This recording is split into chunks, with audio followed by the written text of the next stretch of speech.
So again, let's just do a really light drawing for the building, and very, very light, because that way you don't commit to the lines. So I quickly wrote down the list. He's a very interesting guy because he really talks about like what's sort of obvious in a way. So one big thing about him is, like he says, color wheel. You know, you gotta use all the colors. You gotta use complementary colors. You gotta use colors that are like next to each other in the color wheel. You gotta repeat colors, and then you can use earthy colors, or you can use glow colors, and you can add a little touch of like a glowing color, and then color rainbow, which is like so cliche, right? And then he goes on to show all kinds of advertisements, all kinds of places where you have, you know, all the colors. You have red, yellow, blue, orange, green, and purple. And it's an interesting concept, because actually if you start looking, you start seeing that in fact, you know, a lot of things do use all the colors. So in the back of the syllabus, actually, there is a set of Prismacolor pencils that he recommends to do this kind of drawing.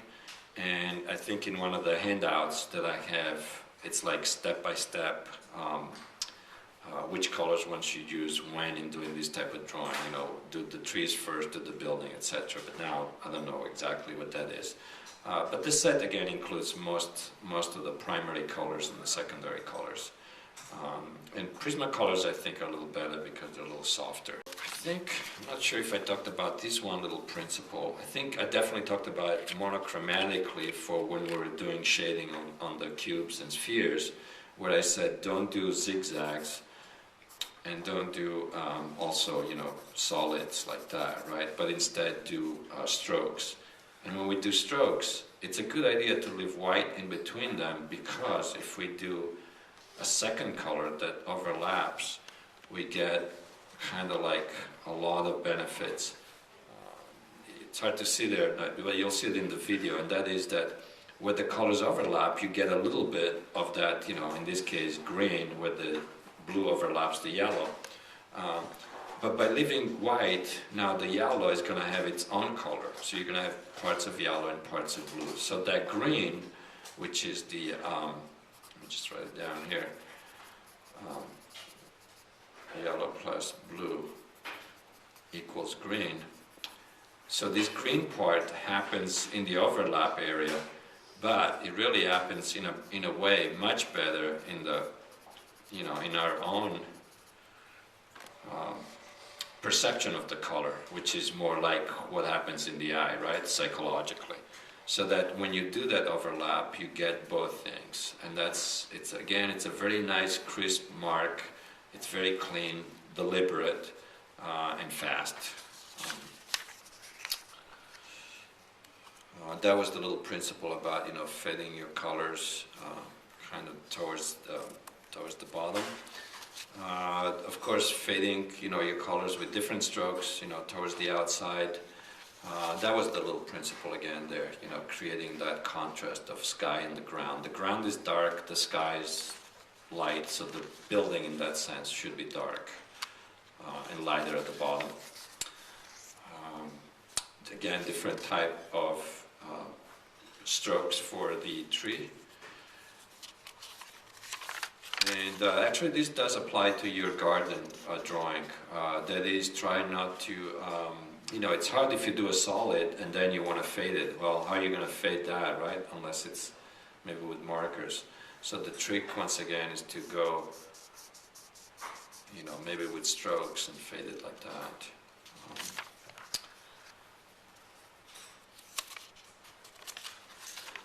This relates to the rabbit poop. That is, that if you have a spot that is isolated, you know, bring it back in with some kind of shading so that it doesn't feel so isolated.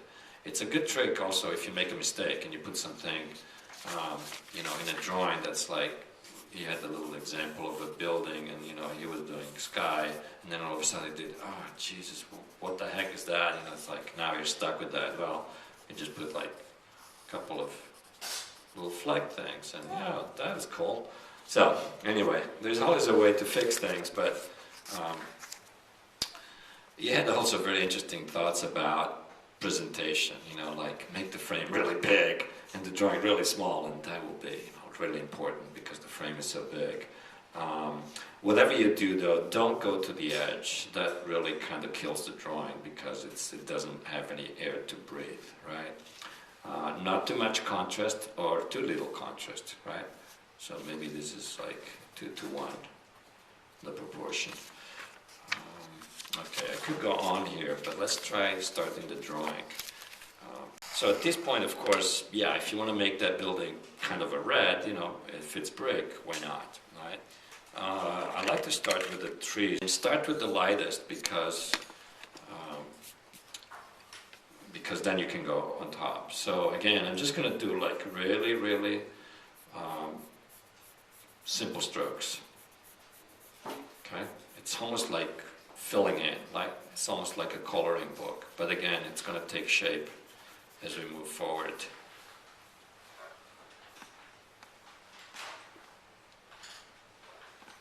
Okay, so I just did, you know, maybe the dark, and I'm just going to put some green here in the grass.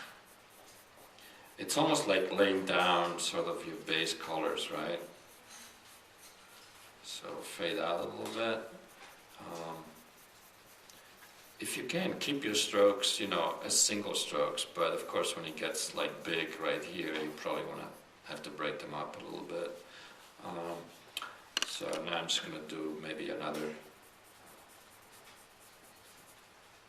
color. I'm using now another green. I don't know if you can tell on the screen, but, and again, I'm just doing the hard part here is really trying not to do like, you know, a block, a rectangle of color, right? But don't worry too much because you can always fix it later. You can always put, you know, squiggly lines around it. So again, work your way from the middle to the outside.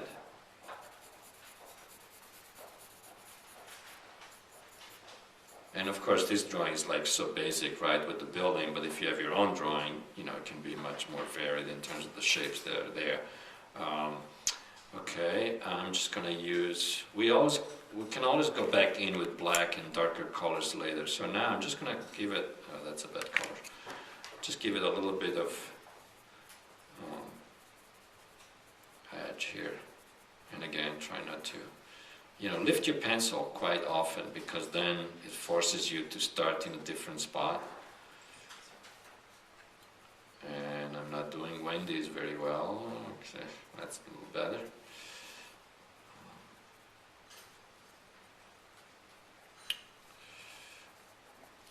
Now with trees, it's a little bit easier in terms of like, well, you can't really make a mistake, right? So even if I'm doing lines that are now pretty dark, it's all right.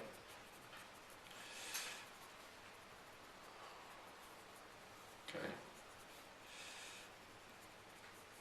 So that gives me kind of the basis. So now I'm going to just pick a brown for my trunks. What we'll do later is we'll just, again, try not to make your trunks too straight. Can always go back with black and give it a kind of a overall tone that's, you know, more uniform. Okay. Okay, so the building can be yellow, red, whichever. I'm just going to make it, I don't know, orangey looking. And then based on the principle that he says use all the colors. Now, one place where he says you can't use all the colors is in the sky because it starts looking a little muddy and a little, you know, a little weird. So I'm going to force my hand to stick to my 45 degrees, right? Boom, like that. So, and now this is going to look almost like garish here, right? Because it's like, oh my God, you know, this orange is like weird. But I'm just experimenting. Maybe a different orange, slightly different orange for the front. And maybe you do have, in fact, glass in this little section here. Okay. All right. just because it's nice to work on the drawing overall all at once, what I'm going to do is put some sky now in, then go back and work all the parts. And unfortunately I don't have too many blues, so I'll just try to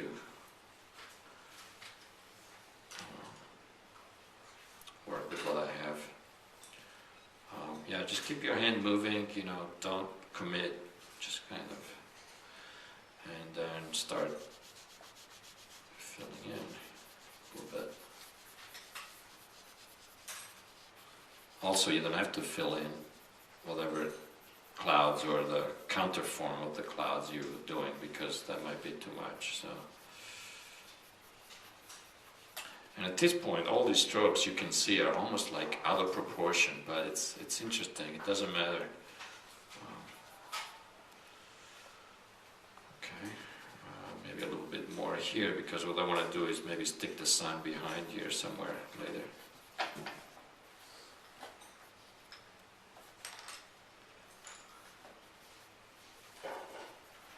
You know, very dramatic, whatever. It's almost sunny, but quite not. Okay, I'll just do the road very, very simply. In this case, with horizontal lines, but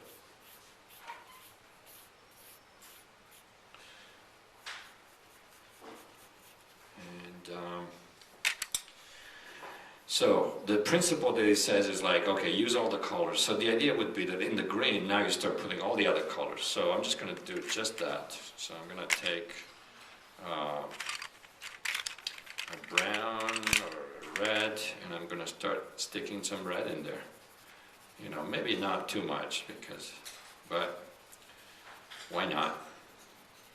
I mean, with the trees, and if you've been to the East Coast, of course, that's what happens to trees anyway. They get all kinds of different colors.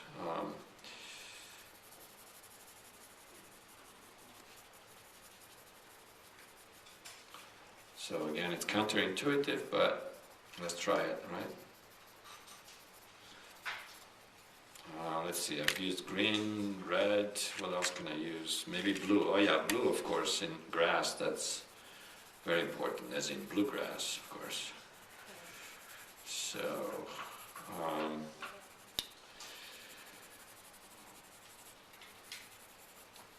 okay. So what it's doing is it's just making whatever blob of color that is more interesting, period, right? I mean, you know, we don't care what kind of grass it is. We probably imagine that's regular, you know, English lawn type of grass, but and I'm starting to work on the shading a little bit harder now, right? I'm trying to give it a little bit of, but notice that over here, you know, on the top, these trees are kind of just a simple line now. It doesn't have quite a definite area. So what I'll do is I'll put a little bit of shading just on the top of the trees, just to give it a little bit more of a demarcation between the sky, and the trees.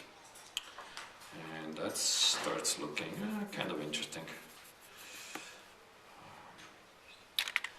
Okay. Now, what else could we do? We could put yellow in the building, for example, just to give it even a bigger glow.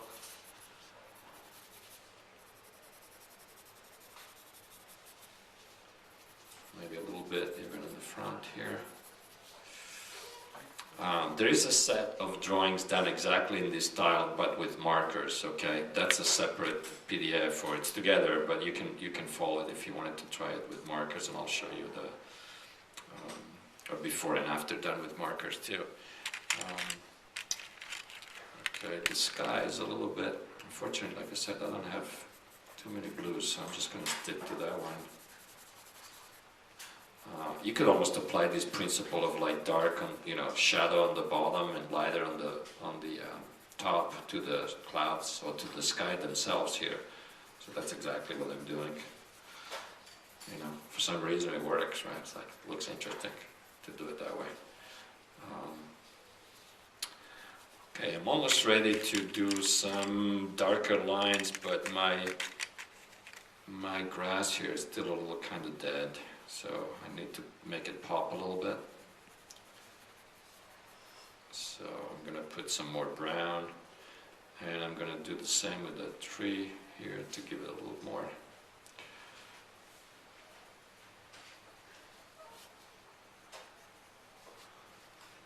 Problem with my trees, they look a little bit like a rectangular boxwood edge, you know, like it's like a very geometric thing, so I need to break it up a little bit.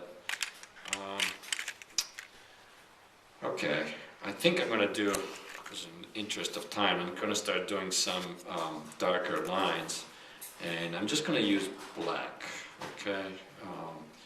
So let's see what happens with this. I'm going to start light because black now is really, really contrasty, so I don't want to be too, too much different from the rest of the drawing. Because you can see it just takes like a couple of little marks. I mean, it's unbelievable what we do as a kind of conceptual work with our brains, I guess, in our eyes. And we accept that as, okay.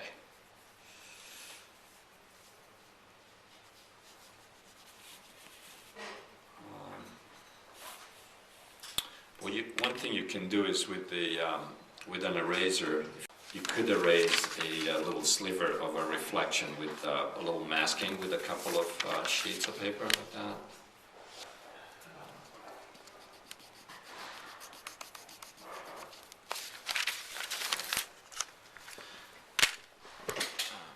Okay, I think we're missing maybe people, so maybe we'll just put a little bit.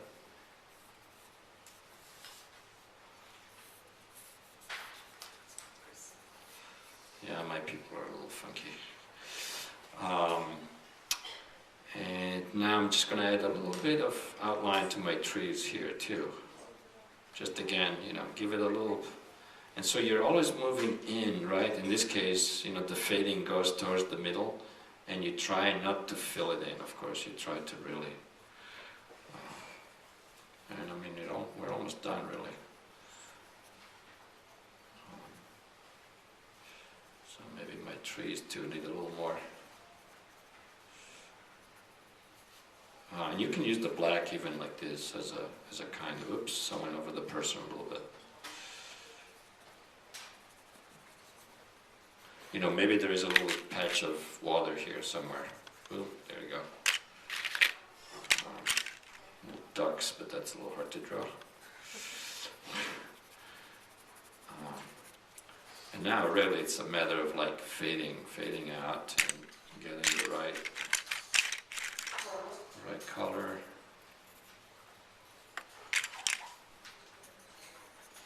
My people are funky because their heads are really small. Actually, Mike Lean says make their heads really big because then they'll look good. Okay. So, let's see, that's black. Okay, I'm going to experiment. I'm going to put black in my sky. No? Oh, indigo blue. That's right. Oh, that's nice. Okay, good. So increase the contrast where the two places come together, like right there.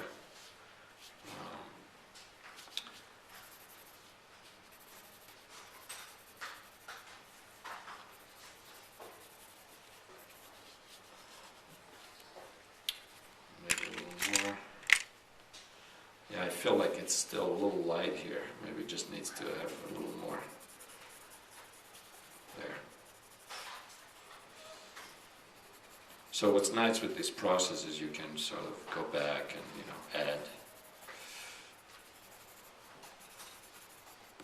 And then you can just like blah, blah, blah, blah, blah, blah, that. Just really artistic, artsy-fartsy, I guess would be one word, but not too much. Otherwise it looks like poop. Again, oh yeah, the sun, right? You can put the sun behind here somewhere. That's what he calls colored glow. Don't do colored glow all over the place, otherwise it starts looking like polka dots. But do a little bit, because it makes the drawing more interesting. There.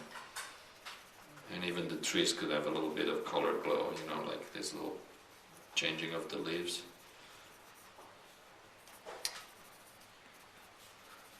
I mean, you could go on and just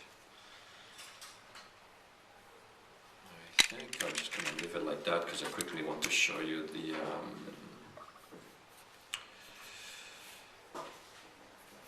entourage thing. Maybe just a little bit more here.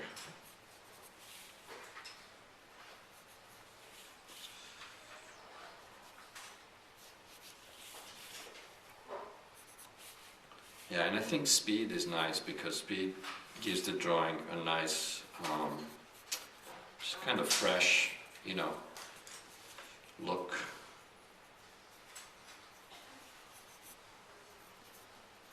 Just give the people, even though my people are terrible, a little more character. They're not completely